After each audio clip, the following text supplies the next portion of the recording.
everyone, my name is Isabella Powers. And my name is Sihan. Today, we're going to be talking about BDSM. Sihan, do you know what BDSM is? I do, but I'm not sure if our viewers out there know. BDSM stands for Bondage and Discipline, Dominance and Submission, and Sadomasochism. According to Webster Dictionary, it is defined as a sexual activity involving such practices as the use of physical restraints, the granting and relinquishing of control, and the infliction of pain. Regardless of what the acronym means, people are most likely to have a misconception of what BDSM means, which sometimes leads to the discrimination of the community. Definitely. Oftentimes, people really don't feel comfortable talking about their sexuality, and the taboo of BDSM makes it even harder to do so. So in this video, we're going to try to deconstruct some of those preconceived notions, like does BDSM make people feel empowered or degraded, and how do feminists feel about it? Since BDSM is not really a universally well-known about topic, we decided to interview some people on campus to find out what they know about BDSM before beginning our other research. What do you know about BDSM? Nothing. It's my first time to hear about BDSM. Oh, really? Yeah. So, you don't know what is around? It's around sexuality. Oh, yeah. BDSM. It's like... Ah. I don't really know a lot about it. Not much then, but 50 Shades of Grey is my form of education for that. Is it some kind of Like, it's sexual? Yeah. Yeah. Oh, yeah. So you know what I'm talking about? Kind of. Okay, so what do you know about it? I heard it from my friend from inappropriate sites. Okay. Yeah, that's it. Okay, from which site? Pornography. Okay. Okay. Yeah. And what do you think about people who do BDSM? Not much. I mean, if they want to do it, it's fine. I'm not rejecting about BDSM. Just I think that's their freedom and that's their right. I actually met someone that either proposed or did that, I would freak out. Like, I would run away. Because you feel like It's scary. because you feel like it's dangerous? Yeah. Okay. I mean, I think physically and psychologically too. I don't know, because is that a disease or is it normal for people to like that? Well, it's their personal sexual life, so I don't judge. Spiritually, mentally, psychologically, I don't think it's healthy. But the thing is I think it's that act in itself, or that kind of community or that behavior, is actually the result of perhaps maybe a psychological issue that might have started at childhood. So it seems like a lot of people are still pretty uninformed about BDSM, and some people even brought up that 50 Shades of Grey was the way that they learned anything about BDSM.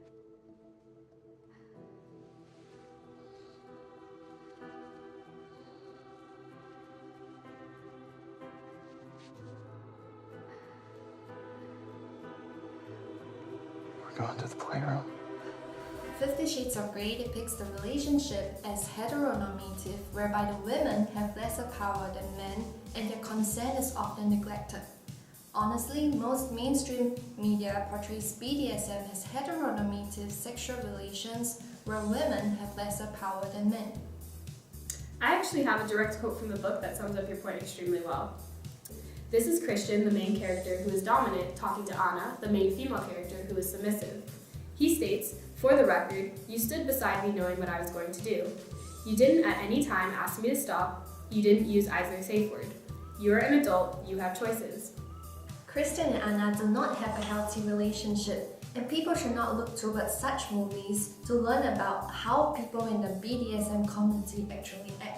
Exactly, and many of the theorists and people in the community agree that 50 Shades of Grey is not a reliable way to understand what BDSM is actually like.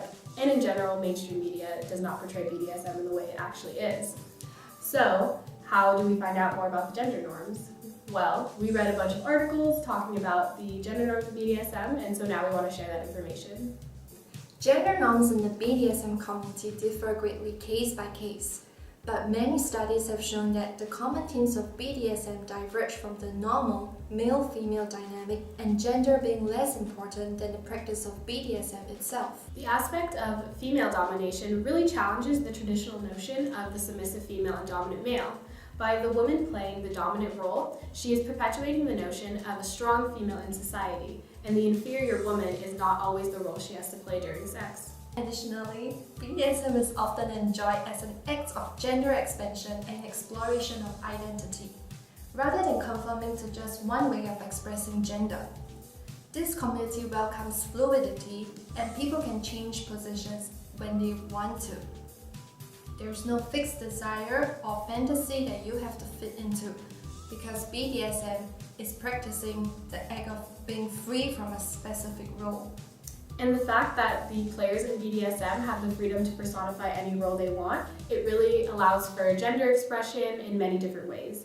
And additionally, the BDSM community is very LGBTQ friendly, so people don't have to worry about their sexuality when they're practicing BDSM. Generally, BDSM is less focused on genital stimulation. It focuses on other parts of the body and the mind for pleasure. This makes the sex of the partner less important, and participants often have no gender preference. Identity and position within BDSM is more important. Most have agreed that BDSM, partner selection, and non-genital sexual acts rejects heteronormative beliefs of traditional sex and power dynamics.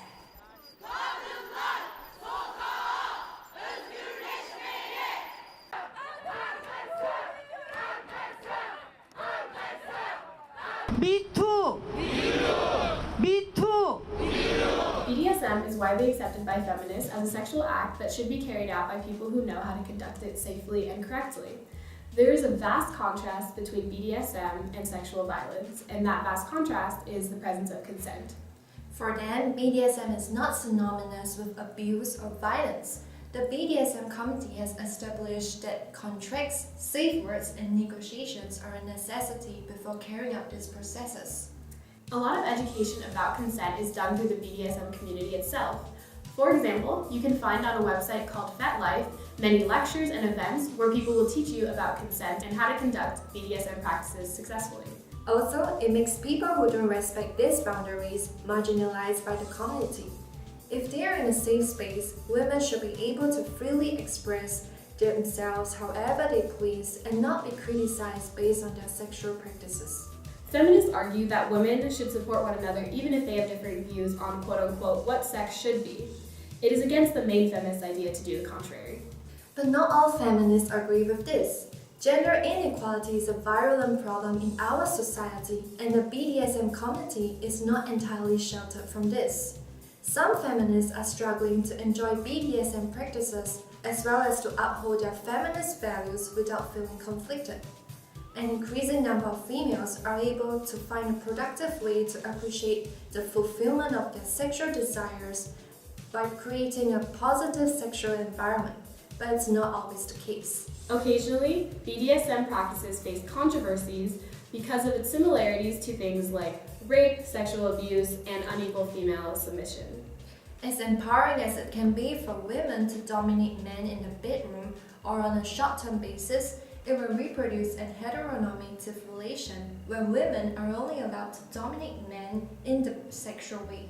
The same dynamic is also reproduced when women are forced to wear things like strap-ons in order to dominate men. This reproduces the notion that you have to have male genitals in order to be on top. Even if some 20th century feminists don't agree, the BDSM community really sustains that their practices resist gender normativity. For example, they are able to differ in ways that the power is distributed in a relationship and things like exploring their own gender identity in any way they please. They were able to create an environment where consent is a priority and so is gender equality. However, the BDSM community does still face a lot of discrimination because of portrayal in the media. The most popular representation of BDSM is through 50 Shades of Grey, and we already discussed how this is not an accurate or healthy depiction of what BDSM is actually like. Through education and openness towards different sexual preferences, the BDSM could continue to be better understood and for stigmas to be lessened. Thank you for watching. Thanks for watching!